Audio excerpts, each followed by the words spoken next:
Hi friends, ஐநர்தனை சரியில் இனி வரப்போகிற எபிசோட்ஸ்க்கான அப்புறமா தான் இந்த வீடியோவில் பார்க்க போகிறோம். வாங்க ஃப்ரெண்ட்ஸ் பார்க்கலாம். கொஞ்ச நாள் வரைக்கும் எல்லாமே நல்லா தான் போயிட்டு இருந்துச்சு.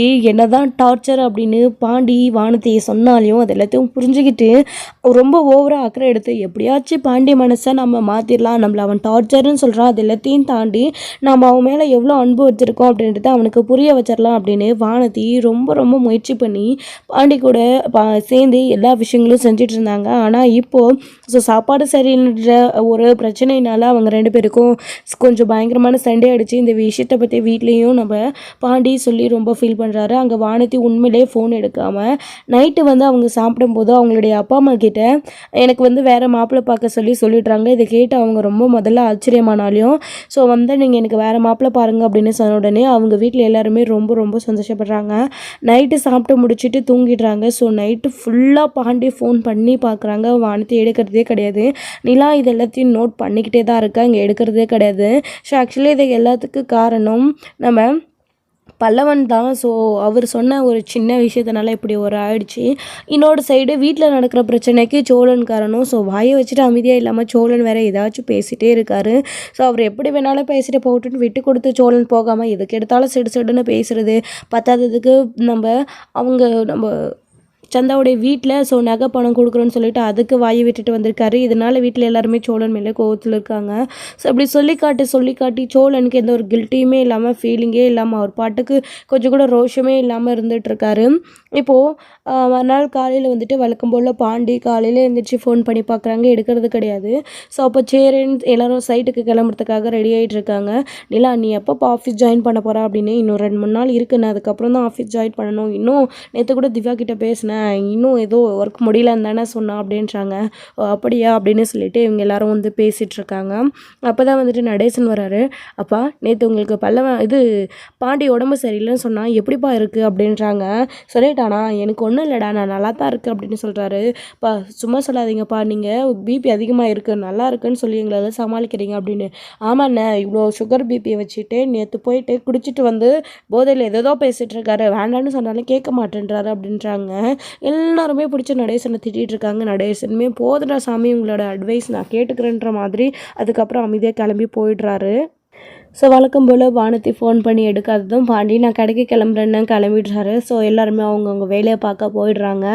இன்னொரு சைடு சோழன் கூட வெளியில் கிளம்பி போயிடுறாரு. அப்படி போகும்போது இங்கே வானதியோட வீட்டில் நைட்டு அவங்க பொண்ணு பார்க்க சொன்னாங்க, அதாவது மாப்பிள்ளை பார்க்க சொன்னாங்க. வசந்த் அவருடைய ஃப்ரெண்டு எல்லா இடத்துலையும் விசாரித்து உண்மையிலே புரோக்கர் மூலிமா ஆல்ரெடி எல்லாம் அதை சொல்லி வச்சுருந்தாங்க இல்லைங்களா. இவங்கள பாண்டிய கல்யாணம் பண்ணிக்கிறான் அப்படின்றதுனால தான் அது எல்லாத்தையும் ஸ்டாப் பண்ணிட்டாங்க. இப்போ ஒரு நல்லன் வர இருந்தால் சொல்லுங்கள் அப்படின்னு சொன்ன உடனே அடுத்து அவங்க நல்ல ஒரு மாப்பிள்ளையாகவும் பார்க்கவும் செஞ்சுட்டாங்க. மறுநாள் காலையிலே வசந்த் போயிட்டு அவங்களுடைய அம்மா கிட்டேயும் அப்பா கிட்டேயும், அப்பா, இவளுக்கு ஒரு நல்ல மாப்பிள்ளையே பார்த்துட்டேன்ப்பா அப்படின்றாரு வசந்த். என்னடா சொல்கிறா அப்படின்றாங்க. நல்ல குடும்பமா அப்படின்றாங்க. நல்ல குடும்பமா, நல்ல வசதியான குடும்பம், மாப்பிள்ளை மாத சம்பளம் வாங்குறவர், அதுவும் கவர்மெண்ட் ஜாபில் இருக்கார். உண்மையிலே அவர் நல்லா சம்பாதிக்கலாம், வானத்தை அவர் கட்டிக்கிட்டா நல்லா சந்தோஷமாக இருக்கலாம், நல்ல சொந்தமாக வீடு இருக்குது, வீடு கூட நல்லா பெருசாக இருக்குப்பா, டியூட்டியெல்லாம் கூட அவருக்கு எதுவும் மாத்திர மாதிரி எல்லாம் கிடையாது, ஒரே ஒரு டியூட்டி தான். வானதி ரொம்ப சந்தோஷமாக இருப்பா, கிடைச்ச நேரத்தில் லீவு வீட்டுக்கு போவா, நம்ம எல்லாரும் நினச்சதை விட அவள் நல்லாவே வாழ்பாவா, அந்த மாப்பிள்ளைக்கு கல்யாணம் பண்ணி கொடுத்தா. இங்கே பாருங்கள் மாப்பிள்ளையோட ஃபோட்டோ அப்படின்னு சொல்லிட்டு காட்டுறாங்க. வானதி உள்ளே உட்காந்துட்ருக்காங்க. அவங்களுடைய அம்மாவும் அப்பாவும் பார்த்துட்டு மாப்பிள்ளை நல்லா தான் இருக்காரு அப்படின்னு பேசிகிட்டு இருக்காங்க. அதெல்லாம் சரிதாண்டா, என்ன வேலை செய்கிறாரு, எவ்வளோ சம்பளம் வாங்குறாரு அப்படின்னுமோ. அம்மா, நான் தான் சொன்னேன் கவர்மெண்ட் வேலை, மாதம் 50,000 ரூபாய் சம்பளமா அப்படின்னு சொன்ன உடனே ஆச்சரியப்படுறாங்க. என்ன சொல்கிறீங்க அப்படின்னு. ஒரு கவர்மெண்ட் ஜாப்னா அவ்வளோ கூட செய்யக்கூடாதா, அதுவும் இப்போது அவர் கொஞ்ச நாளாக வேலை செஞ்சிட்ருக்காராம், இன்னும் அதிகமாக ஆக வருஷம் போக போக இன்னும் சேலரி அதிகமாக ஏற்றுவாங்கன்னு கூட அவங்க வீட்டில் சொன்னாங்க. எல்லாம் எல்லாத்தையுமே விசாரிச்சிட்டோம், உங்களுக்கு இந்த மாப்பிள்ளையை பிடிச்சிருக்குன்னு சொன்னால் அடுத்து நான் மாப்பிள்ளையோட வீட்டுக்கு ஃபோன் பண்ணி அவங்களுடைய அப்பா அம்மா கிட்ட எல்லாருக்கிட்டையும் நான் வானத்தோட ஃபோட்டோவை அனுப்பி நான் பேசி முடிச்சிருவேன் அப்படின்னு சொன்னதும் ரொம்ப ரொம்ப சந்தோஷப்படுறாங்க அவங்களுடைய அப்பா அம்மா. எங்கே அவளை கூப்பிட்டு கேளுங்க அப்படின்றாங்க. அப்போ தான் வானதி, வானதி இங்கே வெளியில் வாடின்னு கூப்பிட்றாங்க. என்னம்மா அப்படின்றாங்க. இங்கே பாருடி இந்த மாப்பிள்ளை ஃபோட்டோவை உனக்கு பிடிச்சிருக்கான்றாங்க. எதுக்கும்மா என்ன எதுக்கு கேட்குறீங்க, ஏதோ ஒன்று பண்ணுங்க அப்படின்னு. இப்படி சொன்னால் எப்படி, நீ தானே எனக்கு மாப்பிள்ளை பாருங்கன்னு சொன்ன, மாப்பிள்ளையை பார்த்து கல்யாணம் பண்ணி வைக்கிற நேரத்தில் கடைசியில் திரும்பவும் அந்த பாண்டி பையன் தான் வேணும்னு எதுவும் பண்ணிடக்கூடாதுரி. இந்த மாப்பிள்ளை நல்லா வசதியான வீட்டு மாப்பிள்ளையா, கல்யாணத்தில் கூட நல்லா பெருசாக பண்ணணும்னு சொல்லுவாங்க. எங்கள் சக்திக்கு மீறின அளவுக்கு உன்னை நல்லபடியாக கல்யாணம் பண்ணி வாழ வைக்கணும். அதுக்காக நாங்கள் எவ்வளோ வேணாலும் செலவு பண்ண ரெடியாக இருக்கோம். கடன் வாங்கியாச்சும் கல்யாணத்தை நல்லபடியாக பண்ணுறோண்டி. நீ இந்த மாப்பிள்ளை கட்டிக்கிட்டேன்னா உனக்கு ஓகேன்னு சொல்ல, மாப்பிள்ளை வீட்டில் பேசலாம் அப்படின்றாங்க. ஆமாம், இது என்னோடய ஃப்ரெண்டெல்லாம் யாரும் கிடையாதுல்ல அப்படின்னு. அம்மா தாயே, அவனோட ஃப்ரெண்டெல்லாம் யாரும் கிடையாது, அவன் தெரிஞ்சவங்க மூலயமா புரோக்கர் மூலயமா ஏற்கனவே உன்னோட கல்யாணத்தை பற்றி நிறைய ஆள்கிட்ட பேசிருந்துச்சு. அதில் உன்னோட ஃபோட்டோவை திரும்பவும் காட்டி உனக்கு கல்யாணம் உடனே இப்படி ஒரு நல்ல சம்மந்தம் புரோக்கர் காட்டியிருக்காரு. கடவுளாக பார்த்தா இந்த நல்ல சம்மந்தத்தை காட்டியிருக்காரு. மிஸ் பண்ணாமல் தயவு செஞ்சு கல்யாணம் பண்ணிக்கொடி அப்படின்றாங்க. சரிம்மா, உங்களுக்கு பிடிச்சிருக்குல்ல, எனக்கு ஓகே தாம்மா அப்படின்றாங்க. நல்ல வேலை மாப்பிள்ளை வந்து கவர்மெண்ட் ஜாபில் இருக்காரு, நல்ல மாதம் 50,000 சம்பளம் ஆண்டி, இன்னும் அதிகமாக கூட ஏற்று வாங்கலாம் அப்படின்றாங்க. சரிம்மா கல்யாணம் பண்ணி வை அப்படின்னு. அந்த பாண்டியை கல்யாணம் பண்ணிக்கிட்டா உனக்கு என்ன இருக்குது, மெக்கானிக்கல் ஷாப் வச்சுன்னு அவன் மாதம் ஃபுல்லாக சம்பாதிச்சா கூட அவன் ஒரு 10,000 சம்பாதிக்க முடியுமா? எதுவுமே முடியாது அவனால். அவனுக்கு கல்யாணம் பண்ணிட்டு போய் அந்த ஓட்ட வீட்டில் என்ன பண்ணுவேன்? இங்கே மாப்பிள்ளையோட வீடெல்லாம் எப்படி இருக்குன்னு தெரியுமா? முதல்ல மாப்பிள்ளையோட அப்பா அம்மா கிட்ட பேசிட்டு அப்புறம் மாப்பிள்ளையோட நம்பரும் அவருடைய ஃபோட்டோ நீ பார்த்துட்டல, அவருடைய நம்பர் உனக்கு கொடுக்குறேன், உன்னோடைய நம்பரை அவர்கிட்ட கொடுக்குறேன். அப்புறம் நீங்கள் எல்லாத்தையும் பேசிக்கோங்க. முடிஞ்சால் இப்போது அந்த பாண்டி பையனை லவ் பண்ணுறேன்னு சுற்றிட்டு இருந்தேன், அந்த மாதிரி கல்யாணத்துக்கு முன்னாடி இந்த மாப்பிள்ளை கிட்ட பேசி பழகிக்கோ அப்படின்னு அவருடைய அண்ணன் சொல்லிட்டுருக்காரு. இதெல்லாம் ஏன்டா அவகிட்ட சொல்லிட்டுருக்க, விடுடா, அதை அவள் பார்த்துப்பா அப்படின்றாங்க. ஆமாம், இவளுக்கு என்ன லவ் பண்ணுறதுக்கு சொல்லியாக கொடுக்கணும் அப்படின்ற மாதிரி அவரோட அண்ணன் ஒரு பக்கம் சொல்லிடுறாரு. அடுத்து வந்துட்டு சரி நான் போயிட்டு அவங்க வீட்டில் பேசிட்டு வரேன்னு சொல்லிட்டு வசந்த் வந்து நேராக கிளம்பி போகிறாரு. பாண்டியும் கடைக்கு போயிட்டு இருக்காரு. போகிற வழியில தான் வந்து 2 பேரும் மீட் பண்ணி வானதிக்கு கல்யாணோட விஷயத்த அவர் சொல்கிறாரு. அதை கேட்டு அவங்க ரொம்பவே கோவப்பட்டு சண்டை போடுறாரு பாண்டி.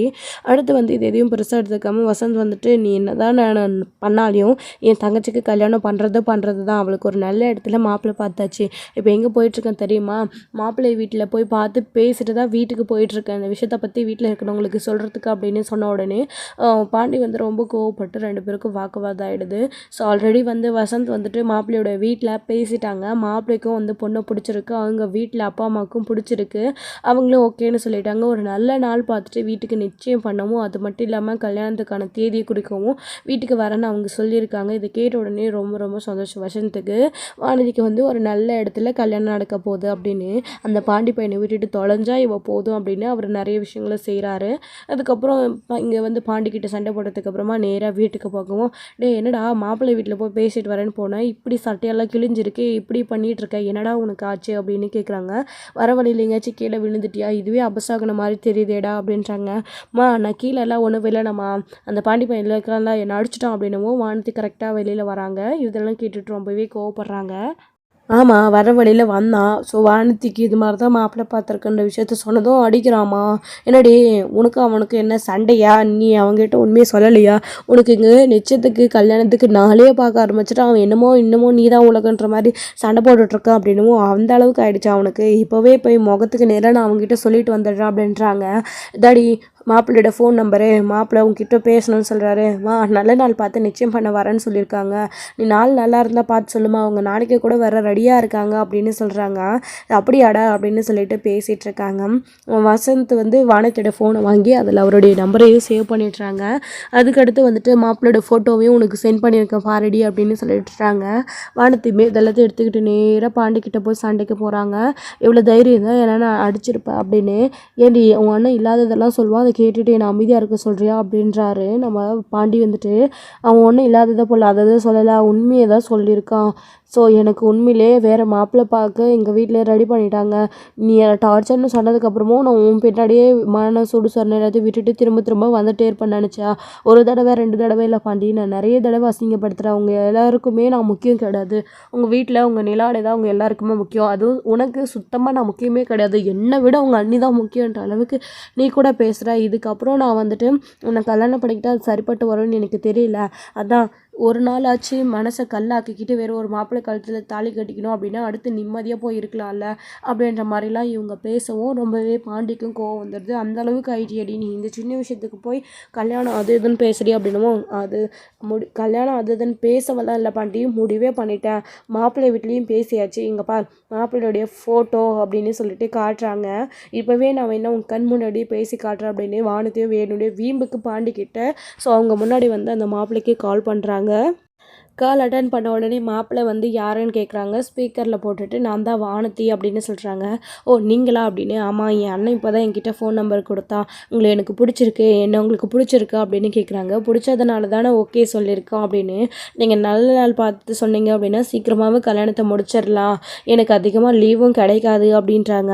அப்படியா, எங்கள் வீட்டில் நல்ல நாள் பார்த்துட்ருக்காங்க, நாளைக்கே கூட நல்ல நாளாக தான் இருக்குன்னு வீட்டில் பேசிட்டு இருந்தாங்க, நீங்கள் பேசாமல் நாளைக்கே எங்கள் வீட்டுக்கு வந்துடுங்களே அப்படின்றாங்க. சரி நான் அப்பா அம்மா கிட்ட பேசிட்டு சொல்கிறேன் அப்படின்னு.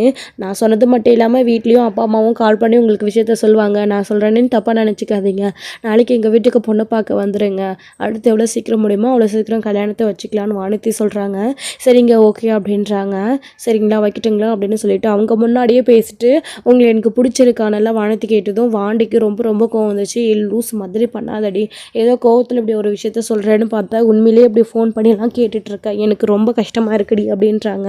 அப்போ நான் எவ்வளோ கஷ்டப்பட்டுருந்துருப்பேன், இப்போ உனக்கு புரியுதா அப்படின்னு சொல்லிட்டு வானதியுமே கோவப்பட்டுட்டு, நாளைக்கு அந்த மாப்பிள்ளைக்கு எனக்கு நிச்சயதார்த்தம், நீ என்ன வேணாலும் பண்ணிக்கோ, உன்னை பற்றி நான் கவலைப்படுவது கிடையாது, அந்த மாப்பிள்ளையை கல்யாணம் பண்ணிவிட்டு கொஞ்ச நாள் நான் உன் நினப்போட இருப்பேன், அப்புறம் எல்லாத்தையும் நான் மறந்துடுவேன், அவ்வளோதான் அப்படின்னு சொல்லிட்டு வானதி அங்கேருந்து கோவமாக கிளம்பி போயிடுறாரு. அடுத்து பாண்டி என்ன பண்ணுறதுன்னு தெரியாமல் ரொம்ப உடஞ்சி போயிருக்காரு. அவரோட வீட்டுக்கு போன உடனே வானதி நாளைக்கு நாள் நல்லா இருக்குடி, வீட்டில் சொல்லிடலாமா அப்படின்னு. ஆல்ரெடி நான் மாப்பிள்ளை கிட்ட பேசிட்டேம்மா, நாளைக்கு நல்ல நாளாக இருக்குன்னு பொண்ணு பார்க்க வாங்கன்னு சொல்லிட்டு, நீங்களும் அவங்கக்கிட்ட பேசுவீங்கன்னு சொல்லியிருக்கேன், பேசாமல் அவங்களுடைய அப்பா அம்மாவுக்கு நீங்கள் ஃபோன் பண்ணி ஒரு வார்த்தை சொல்லி வர சொல்லிடுங்க அப்படின்றாங்க. சரிடி அப்படின்னு சொல்லிட்டு வானதி உள்ளே போய் உட்காந்துக்கிறாங்க. பாண்டி நினப்பில் போயிட்டு ரொம்ப ஃபீல் பண்ணி அடுக்கிறாங்க. ஸோ அவர் மேலே இருக்கிற கோவத்தில் இப்படி கல்யாணத்துக்கு முடிவெடுத்து ஸோ நிச்சயம் பண்ணுற அளவுக்கு நாளைக்கு வந்துடுச்சு அப்படின்னு அவனுக்கு என் மேலே எந்த அளவுக்கு பாசம் அன்பு இல்லைன்னு, பாசமும் அன்பும் இருக்கிறதுனால தான் பாண்டி அவ்வளோ தூரம் கெஞ்சுறாரு. அதான் இது எதுவுமே மதிக்காமல் அவர் மேலே இருக்கிற கோவத்தில் நீ எனக்கு வேண்டான்னு நான் முடிவு பண்ணிட்டேன்னு சொல்லி அடுத்த மாப்பிள்ளையை பார்க்கவும் ஸ்டார்ட் பண்ணிவிட்டு உட்காந்து பாண்டியை நினச்சி அழுதுட்டுருக்காங்க நம்ம வானதி. ஆள் மனசுலேருந்து அவரை மறக்க முடியல. இப்போ இவங்க வீட்லேயும் ஃபோன் பண்ணி மாப்பிள்ளையோட வீட்டுக்கு கால் பண்ணி நிச்சயம் பண்ண நாளைக்கு வந்துருங்க, நாள் நல்லாயிருக்கு அப்படின்னு சொல்லிட்டு ஃபோன் பண்ணி விஷயத்தையும் சொல்லிடுறாங்க. அவங்களுமே சரின்னு சொல்லிடுறாங்க. வசந்த் அவங்களுடைய அப்பா அம்மா ரொம்ப சந்தோஷமாக இருக்காங்க. தெரிஞ்சவங்களுக்கு மட்டும் அக்கம் பக்கத்தில் இருக்கிறவங்களுக்கு மட்டும் சொல்லலாம்னு சொல்லிட்டு ஸோ அதுக்காக வந்துட்டு ஏற்பாடு பண்ணிகிட்ருக்காங்க. இன்னொரு சைடு இங்கே நடேசன் நல்லா இருக்கிற மாதிரி தான் இருக்கிறாரு. ஆனால் திரும்பவும் அவருக்கு உடம்பு சரியில்லாமல் போகுது. லேசாக வீட்டில் இருக்கிற போதே மயக்க வர மாதிரி இருக்குது. நடேசன் உள்ளேயும் வெளியும் சுற்றிட்டு இருந்தார். தண்ணி குடிச்சிட்டு வரலான்னு சொல்லிட்டு உள்ளே போயிட்டு வரலான்னு சொல்லிட்டு வந்தார். அப்போவும் அவருக்கு நல்ல தலை சுற்றிட்டு அங்கேயே உட்காந்துடுறாரு. அப்போ நிலா தான் வீட்டில் இருக்காங்க. நிலா அங்கிள் என்னாச்சு ஒரு மாதிரியாக இருக்கீங்க அப்படின்னு கேட்கவும் ஒன்னிலமா அப்படின்னு சொல்கிறாரு. அதுக்குள்ளேயே வந்து மயக்கம் போட்டு கீழே விழுந்துடுறாரு. அங்கிள் என்னாச்சுன்னு சொல்லிட்டு ரொம்ப பயந்துடுறாங்க. வீட்டில் பல்லவன் சோழன் இருக்காரு. வாங்கலை யாராச்சும் வாங்கலேன்னு சொல்லிட்டு கூப்பிடுறாங்க. சோழன் வாங்க அப்படின்னு. நிலா என்னாச்சு நிலான்னு ஓடி வந்து பார்க்குறாங்க. அங்கிள் மயக்கம் போட்டு கீழே விழுந்துட்டாரு, ஹாஸ்பிட்டல் தூக்குங்க சோழன் அப்படின்றாங்க. சரிங்கன்னு சொல்லிட்டு நம்ம சோழனும் வந்து பிடிச்சிட்டு நிலாவும் அவரும் காரில் தூக்கி உட்கார வச்சுக்கிட்டு ஹாஸ்பிட்டல் கூட்டிகிட்டு போகிறாங்க. போயிட்டு செக் பண்ணால் இவருக்கு நேற்றா தானே நான் சொல்லி அமிச்சேன், கரெக்டாக சாப்பிட்டுட்டு டைமுக்கு மாத்திரை போடணும், பிபி அதிகமாக இருக்குன்னு சொல்லிட்டு இவர் ரெகுலராக மாத்திரை எடுக்கிறாரா இல்லையா, அதனால தான் இன்றைக்கும் மயக்கம் போட்டு விழுந்திருக்காரு, சாப்பிட்டு மாத்திரை போட்டாரா இல்லையான்றாங்க.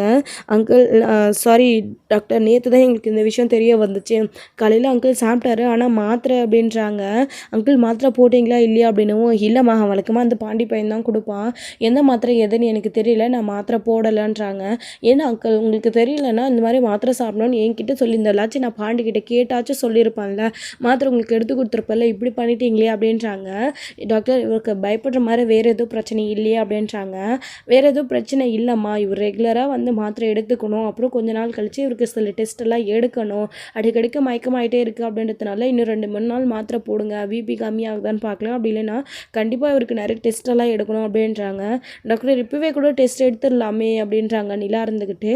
இல்லை மாத்திரை சாப்பிட்டுட்டோம் அப்புறம் பார்க்கலாம் அப்படின்றாரு. அந்த அளவுக்கு ஒன்றும் பிரச்சனை இல்லை, பிபி அதிகமாக இருக்கிறதுனால தான் அடிக்கடிக்கு மயக்கம் போட்டு விழுந்துடுறாரு. வேறு எதுவும் கிடையாது.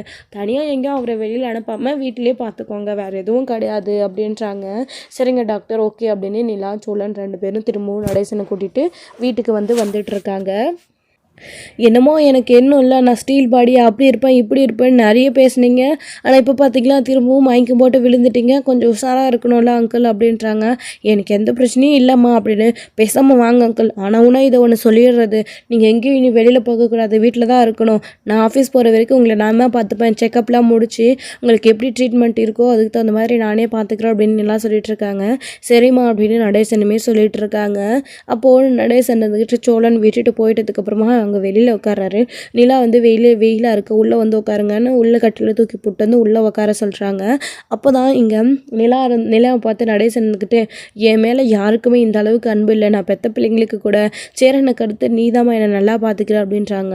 அன்றைக்கி உடம்பு சரியில்லாதப்போ அப்படி தான் பார்த்துக்கிட்டேன், இன்றைக்கும் நல்லா பார்த்துக்கிறேன், ரொம்ப தேங்க்ஸ்மான்றாரு. ஏன்னா அங்கிள் 3ஆவது மனுஷங்க மாதிரி எனக்கு தேங்க்ஸ் சொல்கிறீங்க, நான் இந்த வீட்டோட மருமகன்னு சொல்வீங்க, இப்போ இப்படி சொல்கிறீங்க அப்படின்னு.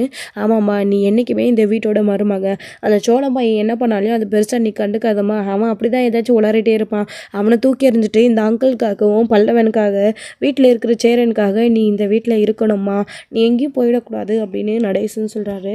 இதை கேட்டதுக்கப்புறமா நிலாவுக்கு என்ன பதில் சொல்கிறதுனே தெரியல. ஏன்னா அவங்களோட லாயர் கால் பண்ணியிருந்தாங்க, கோர்ட்டில் ஹியரிங் இருக்குது அப்படின்னு சொல்லிட்டு. நிலா இப்போ இந்த சுச்சுவேஷனுக்கு அதுதான் நினச்சி பார்க்குறாங்க, என்ன முடிவெடுக்கிறதுன்னு இன்னுமே நிலாவுக்கு சத்தியமாக ஒன்றுமே புரியல, பயங்கரமான கன்ஃபியூஷனில் இருக்காங்க. இன்னொரு சைடு இங்கே பாண்டி கடையிலேருந்து வீட்டுக்கு ரொம்பவே அப்செட்டாக வராரு. சேரன் வீட்டிலேருந்து அதாவது சைட்லேருந்து வராரு. வீட்டில் நைட்டு எல்லாருமே இருக்காங்க. வழக்கம் போல் தான் எல்லோரும் வீட்டில் உட்காந்துட்டு இருக்கும்போது பாண்டி திரும்பவும் கால் பண்ணிகிட்டே இருக்காரு, எடுக்கவே இல்லை, டென்ஷனாகவே இருக்காரு.